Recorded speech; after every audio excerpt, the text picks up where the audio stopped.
2 Chronicles chapter 12, New King James Version. Egypt attacks Judah. Now it came to pass, when Rehoboam had established the kingdom, and had strengthened himself, that he forsook the law of the Lord, and all Israel along with him.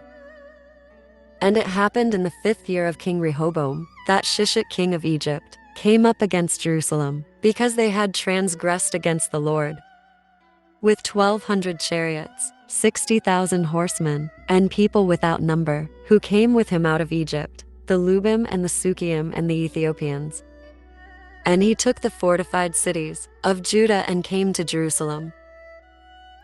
Then Shemaiah the prophet came to Rehoboam, and the leaders of Judah, who were gathered together in Jerusalem, because of Shishak, and said to them, Thus says the Lord, You have forsaken me, and therefore I also have left you in the hand of Shishak.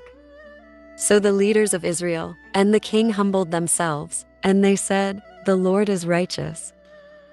Now when the Lord saw that they humbled themselves, the word of the Lord came to Shemaiah, saying, They have humbled themselves, therefore I will not destroy them, but I will grant them some deliverance. My wrath shall not be poured out on Jerusalem by the hand of Shishak.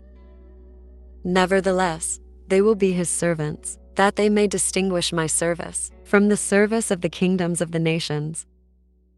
So Shishak, king of Egypt, came up against Jerusalem, and took away the treasures of the house of the Lord, and the treasures of the king's house. He took everything. He also carried away the gold shields, which Solomon had made.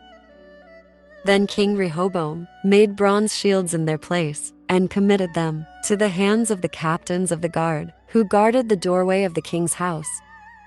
And whenever the king entered the house of the Lord, the guard would go and bring them out. Then they would take them back into the guardroom.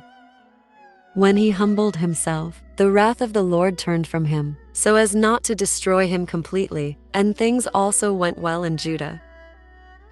The end of Rehoboam's reign. Thus King Rehoboam strengthened himself in Jerusalem and reigned. Now Rehoboam was 41 years old when he became king, and he reigned 17 years in Jerusalem, the city which the Lord had chosen out of all the tribes of Israel, to put his name there. His mother's name was Naamah, an Ammonitess. And he did evil, because he did not prepare his heart to seek the Lord. The acts of Rehoboam, first and last, are they not written in the book of Shemaiah the prophet, and of Iddo the seer concerning genealogies? And there were wars between Rehoboam and Jeroboam all their days. So Rehoboam rested with his fathers, and was buried in the city of David. Then Abijah his son reigned in his place.